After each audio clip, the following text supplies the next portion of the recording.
Hi hello ಎಲ್ಲರೂ ನಮಸ್ಕಾರ. ನಿನ್ನೆ ಒಂದು Bengaluru Bulls versus Jaipur panthers ಅವರ ಒಂದು ಮ್ಯಾಚು ಟೈ ಆಗೋದಕ್ಕೆ ಕಾರಣ ಏನಪ್ಪ ಅಂತಂದರೆ ನಮ್ಮ ಭರತ್ ಅವರು ಕಾರಣ. ಯಾವ ರೀತಿಯಾಗಿ ಅವರು ಒಂದು ಭರತ್ ಅವರು ಕಾರಣ ಅನ್ನೋದನ್ನು ತಿಳ್ಕೊಂಬರೋಣ. ಅದಕ್ಕಿಂತ ಮುಂಚೆಗೆ ನಮ್ಮ ಯೂಟ್ಯೂಬ್ ಚಾನಲ್ ಸಬ್ಸ್ಕ್ರೈಬ್ ಅಂದರೆ ಇಲ್ಲಿ ಸಬ್ಸ್ಕ್ರೈಬ್ ಮಾಡ್ಕೊಳ್ಳಿ, ಹಾಗೆ ಈ ಒಂದು ವಿಡಿಯೋಗೆ ಲೈಕನ್ನು ಕೊಡಿ.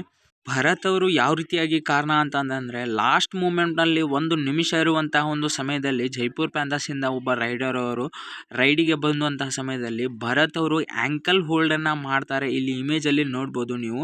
ಒಂದು ಆ್ಯಂಕಲ್ ಹೋಲ್ಡನ್ನು ಮಾಡುವಂತಹ ಸಮಯದಲ್ಲಿ ಒಂದು ಪೂರ್ತಿಯಾಗಿ ಲಾಕ್ ಆದಂತಹ ಸಮಯದಲ್ಲಿ ಅವರು ಒಂದು ಔಟ್ ಆಗೋದ ಕಾರಣವಾಗಿ ನಮ್ಮ ಬೆಂಗಳೂರು ಬುಲ್ಸ್ ತಂಡ ಒಂದು ಗೆಲುವನ್ನು ಸಾಧಿಸುತ್ತದೆ.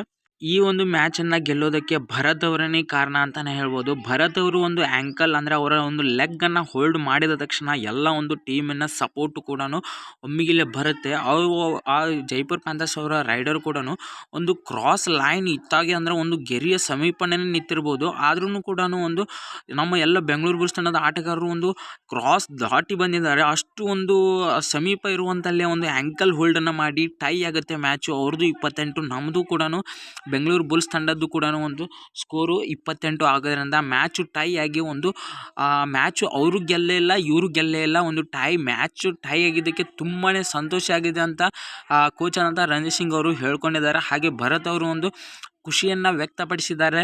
ಹಾಗೆ ಈ ಒಂದು ವಿಡಿಯೋಗೆ ತಮಗೆ ಅನ್ನಿಸ್ತಾ ಅನ್ನೋದನ್ನು ಲೈಕ್ ಮತ್ತು ಕಮೆಂಟನ್ನು ಮಾಡೋದನ್ನು ಮರೆಯೋದಕ್ಕೆ ಹೋಗಬೇಡಿ. Thank you so much friends. ಈ ವಿಡಿಯೋನ ಇಲ್ಲಿಗೆ ಮುಗಿಸ್ತಾ ಇದ್ದೀನಿ.